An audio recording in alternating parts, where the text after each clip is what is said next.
In the game of squash, some things can be quite controversial. For example, was that a let or a stroke? Did the ball clip the top of the tin?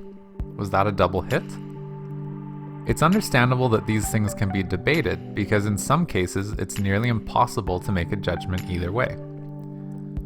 Recently, I've been toying with the idea of doing racket reviews. As I began my research into different racket types, I started to notice something really strange.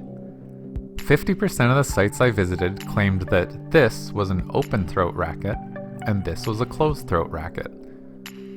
The other 50% claimed that this was a closed throat racket and this was an open throat one. Half of the squash community was wrong, but which half? It made no sense. In this day and age, there are two predominant types of rackets, and no one can agree on which is which. As I browsed different forums, this was a repeated source of confusion for new and experienced players. I had some spare time and thought, why don't I try and get to the bottom of this and settle the debate once and for all?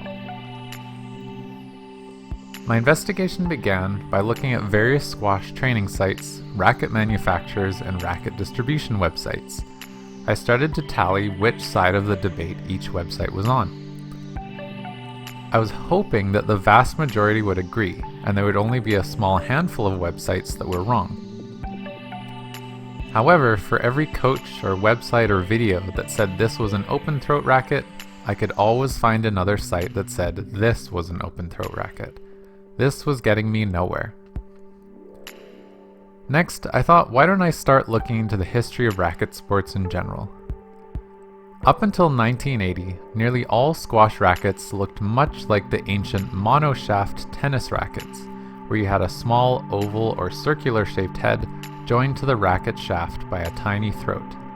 Squash racket manufacturers only began to experiment with new frame shapes in the early 80s, late 70s.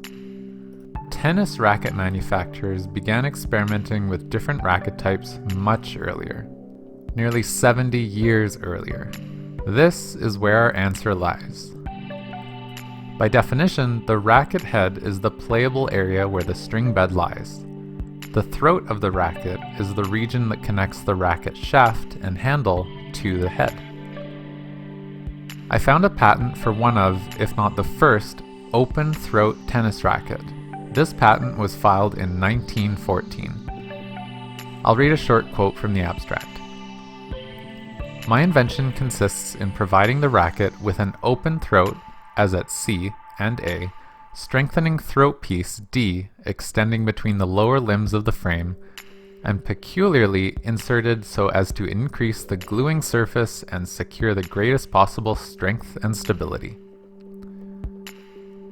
I found another patent submitted by Spalding in 1927. My said invention relates to improvements in tennis rackets of the open throat wood frame type. Yet again, we see the throat piece, the connection between the shaft and the racket head, has an opening that passes through the racket's throat, hence the term open throat. Let's fast forward to this other patent for a squash racket by Wilson, which describes the racket as having a generally V-shaped open throat portion. Considering the fact that tennis rackets started to define this trend of open throat rackets 70 years before squash rackets incorporated the change, and clearly defined the appearance of an open throat game racket, I must conclude that without a doubt, this is an open throat squash racket, and this is a closed throat racket. I consider this case open and closed. Shut. If you have any questions or evidence to the contrary, please leave a comment below. Also, if you ever find yourself debating this very topic, feel free to share this video.